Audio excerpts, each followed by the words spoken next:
माब जनाब आज के हमारे जो मुख्य अतिथि हैं जनाब गुप्तेश्वर पांडे जी, मैं उनसे चाहूँगा कि 2 शब्द हम लोगों को आके संबोधित करें।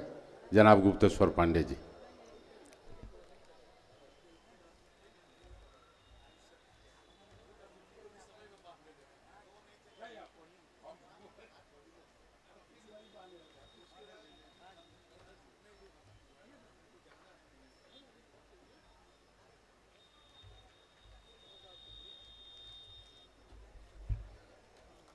यहाँ आकर बहुत अच्छा लगा, आप लोगों का इतना प्यार मिला, आपका आशीर्वाद रहा। मैं शुक्रगुजार हूँ कि मुझे यहाँ बुलाया गया। बहुत बहुत धन्यवाद देता हूँ आयोजकों को। और 2 शब्द तो हो गए भाई साहब, आगे हुक्म कीजिए। अब हो गए,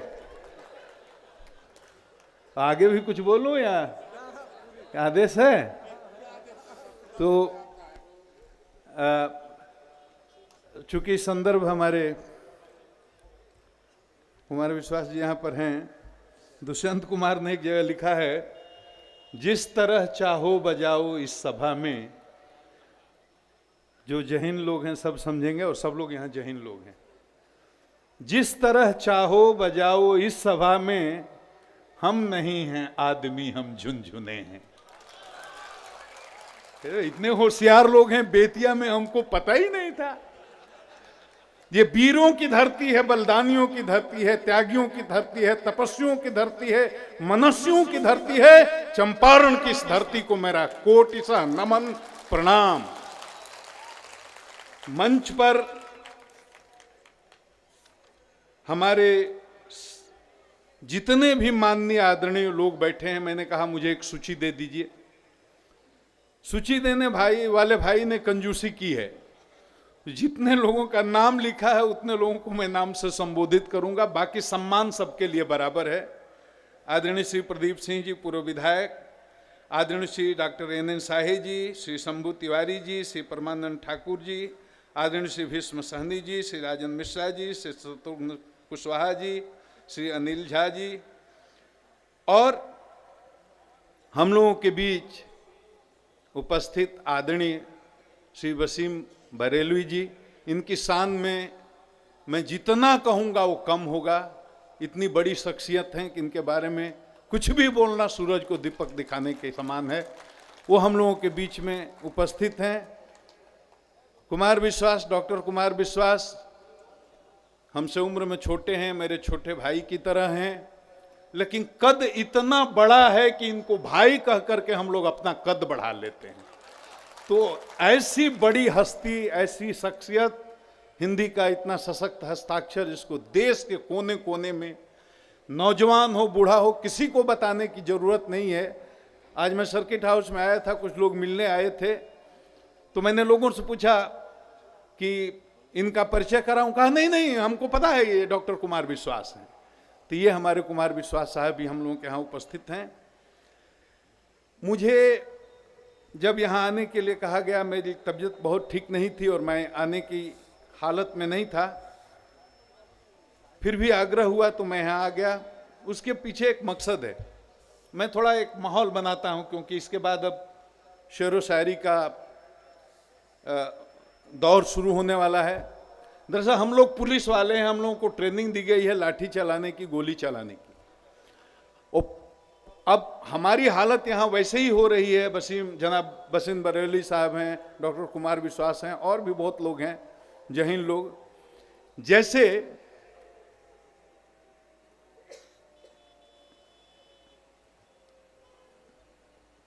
किसी दुबले पतले कमजोर मरीज आदमी को पहलवान, किसी भारी पहलवान से लड़ने के लिए अखाड़ा में उतार दिया गया। वो मेरी हालत हो गई है। कि हमारे एक मित्र हैं, अब वो इस साल उनका इंतकाल हो गया।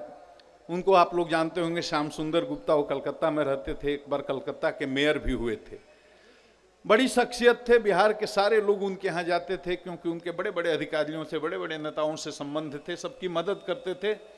एक आदमी उनके यहाँ गया, कहा कि साहब पुलिस कमिश्नर कलकत्ता को जानते हैं? बोला हाँ जानते हैं। सुना है आपके मित्र हैं? कहा हमारे मित्र हैं। तो मुझे उनकी मदद की जरूरत है, आप उनको बोल दीजिए।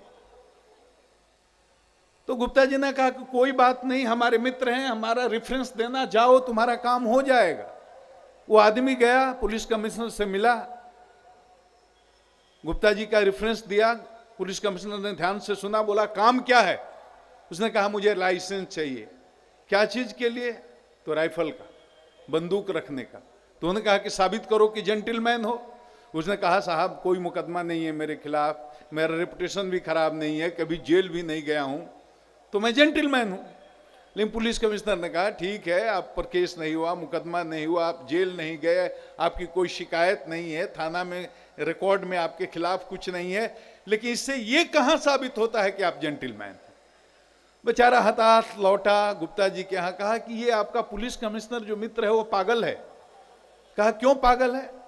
कहा कि सवाल ही पागल की तरह करता है। कहा क्या सवाल? क्या कहता है कि साबित करो कि जेंटलमैन। उन्होंने कहा कि आपको बताना चाहिए था। कहा मैंने बताया। क्या क्या बताया? तो मैंने बताया मेरे खिलाफ कोई केस नहीं, मुकदमा नहीं, जेल नहीं गया, चाल चलन अच्छा है। कहा ये सब ठीक है, लेकिन फिर इससे साबित कहां होता है कि आप जेंटलमैन? तो गुप्ता जी ने फोन लगा करके कहा पुलिस कमिश्नर को, भाई पुलिस कमिश्नर, इस आदमी को मैंने भेजा था, ये आपसे मिला था, और इसके तमाम तर्क देने के बावजूद आप संतुष्ट नहीं हुए, तो मेरे ख्याल से दुनिया में दो ही तरह के आदमी होते हैं, एक होता है पुलिसमैन, दूसरा होता है जेंटलमैन। और जो आदमी पुलिसमैन नहीं है उसको साबित क्या करना है? वो तो जेंटलमैन ही होगा। तो घुमाकर इसका मतलब ये भी हो गया कि जो आदमी पुलिसमैन है वो और कुछ भी हो, लेकिन जेंटलमैन तो कदापि हो ही नहीं सकता। ये पुलिस वालों का ये ऐसा है। और हम पुलिस वालों के यहां ऐसी ऐसी समस्याएं भी आते रहती हैं। कविता क्या होगी साहब? एक बार मैं बेगूसराय में एसपी था, एक आदमी मेरे पास आया और 55 साल से ऊपर का आदमी, 60 के आसपास का रहा होगा। सुबह का समय था, दरवाजे पर संतरी के साथ झगड़ा कर रहा था, अभी मिलना है। हम पत्नी के साथ चाय पी रहे थे, अभी मिलना है। मेरी नजर पड़ी, मैंने कहा आने दो। आया, हमने कहा क्या समस्या है? कहा मेरी बीवी भाग गई। हमने कहा जनाब आपकी उम्र क्या? कहा 60 साल। मैंने कहा पत्नी की उम्र क्या होगी? उसने कहा 55 साल। तो हमने कहा 55 साल में कोई औरत भागती है क्या? वो बोला नहीं, उसकी पुरानी आदत है, आप किसी तरह खोज दीजिए। समझा बुझा करके टाल दिया। दूसरे दिन फिर आया, कुछ पता चला? फिर मैंने उसको टाल दिया। तीसरे दिन फिर आया, कुछ पता चला? लगातार 8 दिन आता रहा। मैं बिल्कुल परेशान हो गया। गांव का भोला भाला सीधा साधा आदमी, वो भी बिल्कुल तंग हो गया। उसको पक्का विश्वास था एसपी चाहे तो कुछ भी हो सकता है, ये चाह ही नहीं रहा। 9वां 10वां दिन जब आया तो मैं गुस्से से पागल था कि रोज रोज आकर मेरा दिमाग खराब करता है। वो 10वें दिन आया, वो गुस्सा से पागल था कि एसपी हमारा काम ही नहीं कर रहा है। तो वो भी गुस्सा में था, मैं भी गुस्सा में था। आते ही मेरे पास बोला, मैं पत्नी के साथ बैठा हुआ था, सीधे बोला कि आज साफ साफ बताइए मेरी बीबी को लौटाइएगा कि नहीं।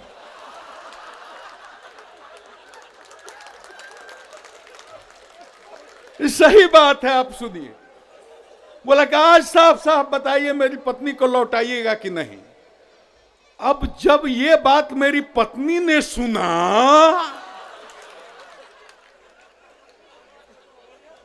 अब वो पहले से टेंशन में था कि 10 दिन हो गया है, रोज जा रहा हूं, ये कुछ नहीं कर रहे हैं।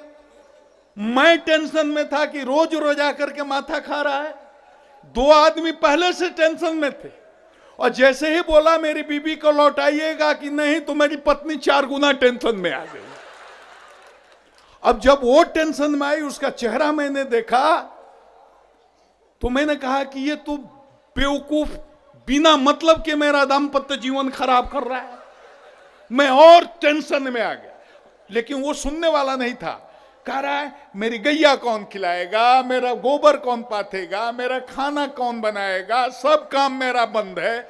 मैं भी गुस्से में साहब पागल था। मैंने कहा देख भाई, तेरी बीबी तो मैं खोज नहीं सकता और तेरा सारा काम बंद है, तो जब तक नहीं मिले तेरी बीबी, तू मेरी वाली ले जा।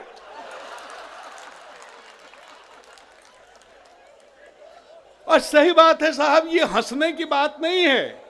मजेदार बात यह है कि मैंने गुस्सा में कहा, वो अभागा सीरियस हो गया।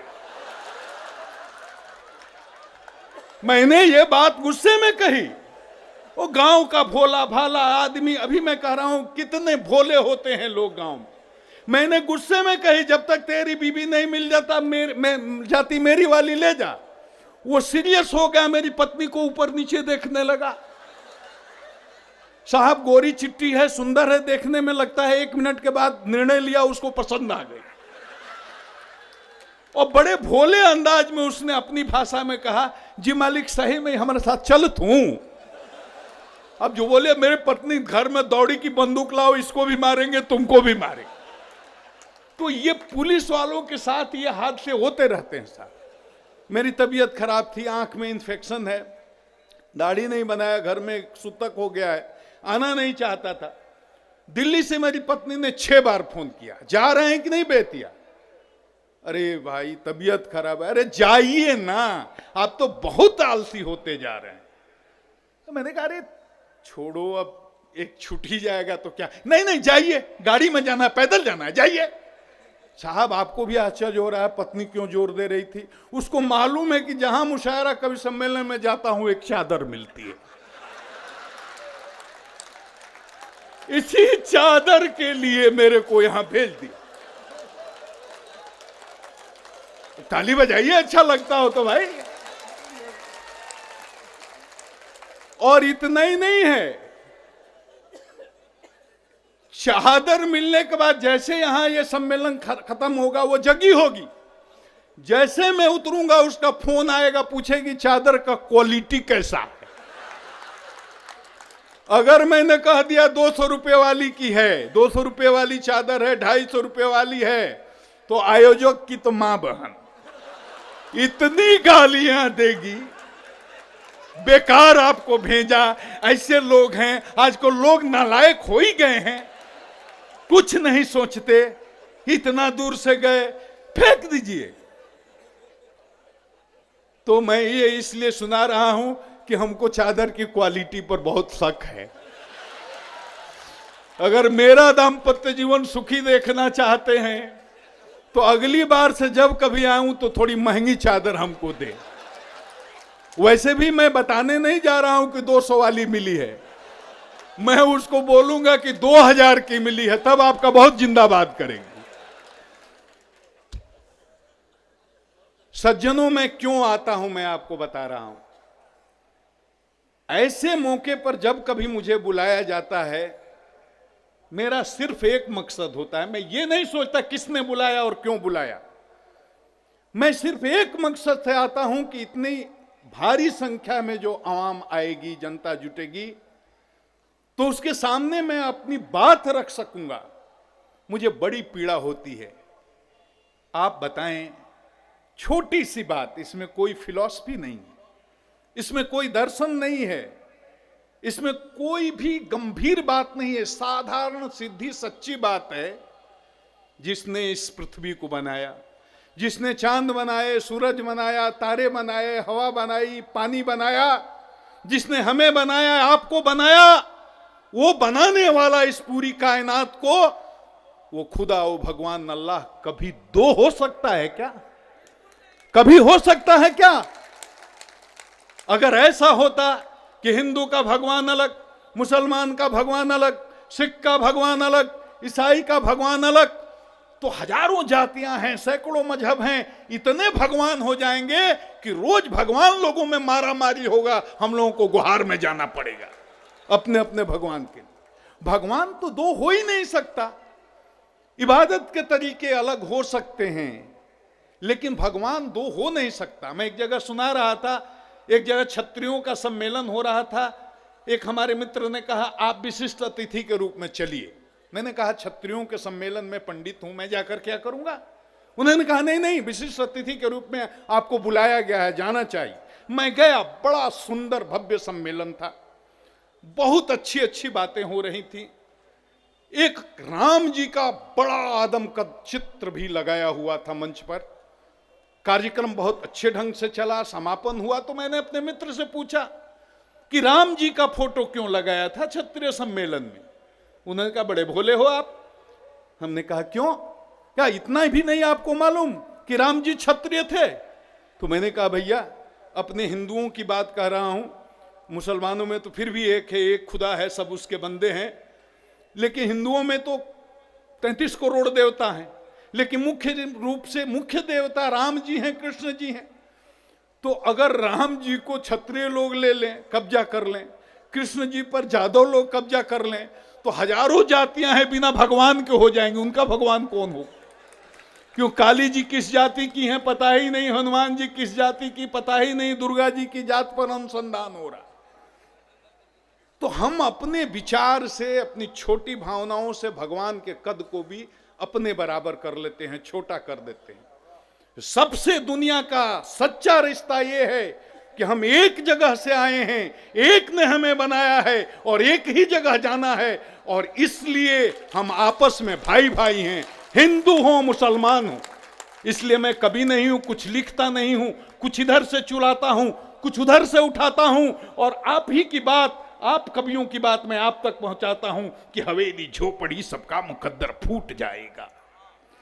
हवेली झोपड़ी सबका मुकद्दर फूट जाएगा अगर ये साथ हिंदू मुस्लिमों का छूट जाएगा। हवेली झोपड़ी सबका मुकद्दर फूट जाएगा अगर ये साथ हिंदू मुस्लिमों का छूट जाएगा। और दुआ कीजिए कि हम में प्यार के रिश्ते रहें कायम। दुआ कीजिए कि हम में प्यार के रिश्ते रहें कायम। ये रिश्ते टूट जाएंगे तो भारत टूट जाएगा।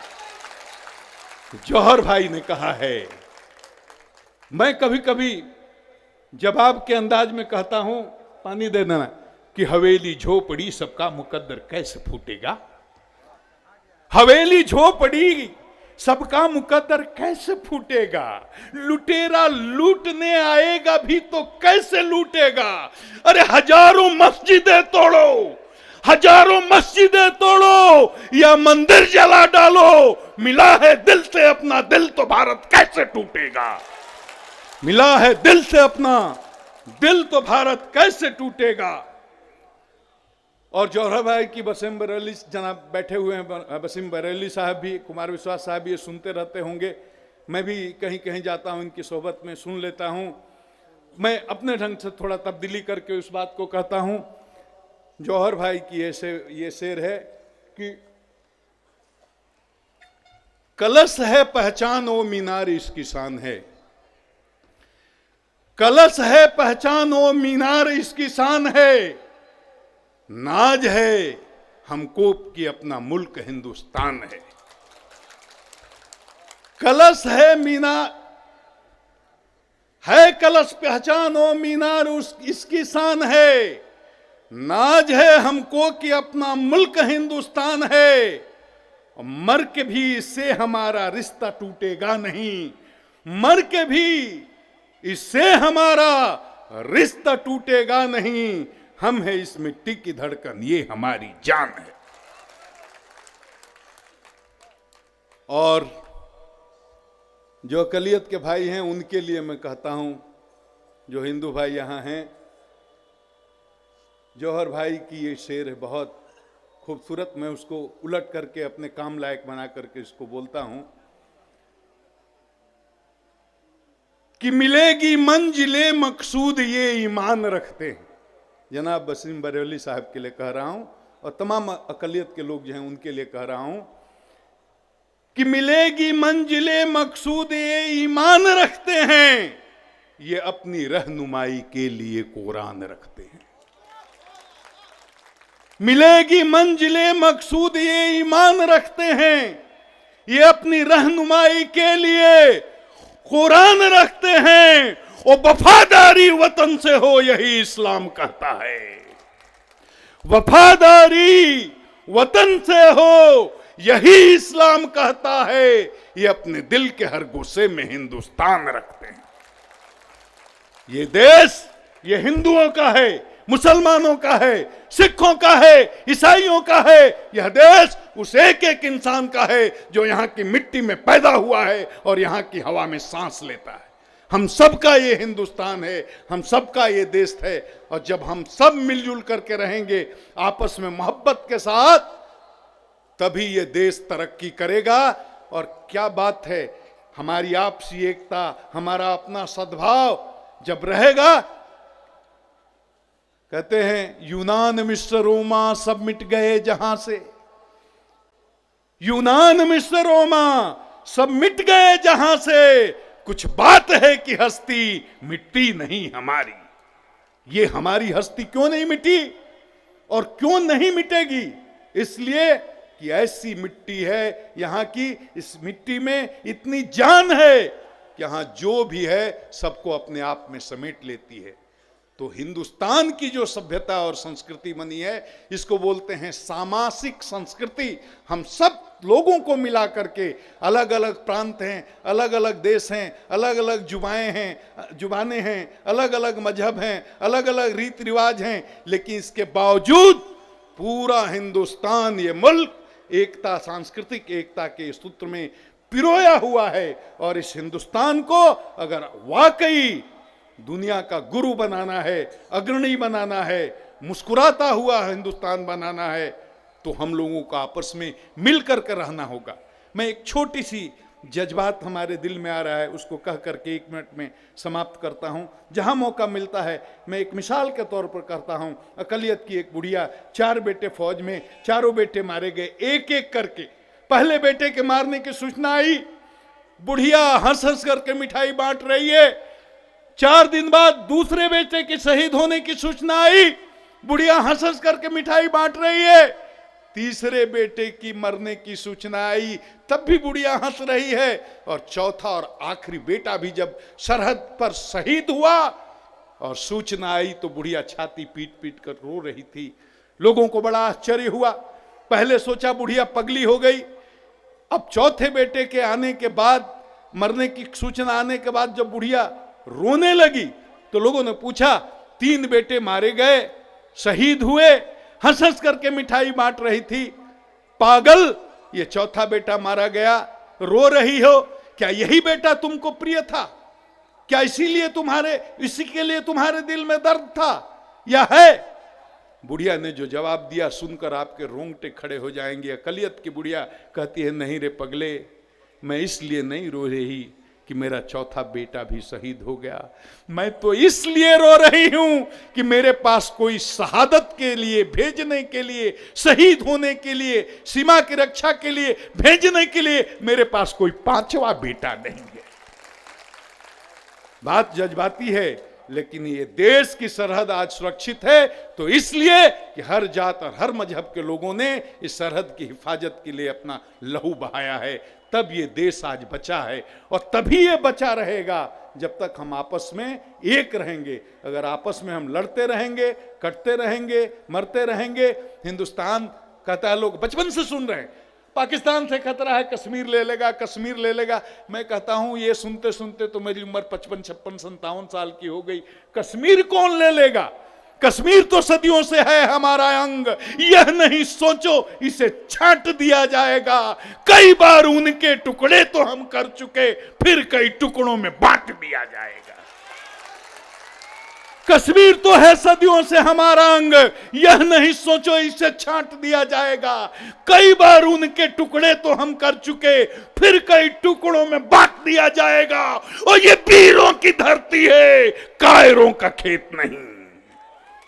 ये वीरों की धरती है, कायरों का खेत नहीं। रुंड मुंड से धरा को पाट दिया जाएगा।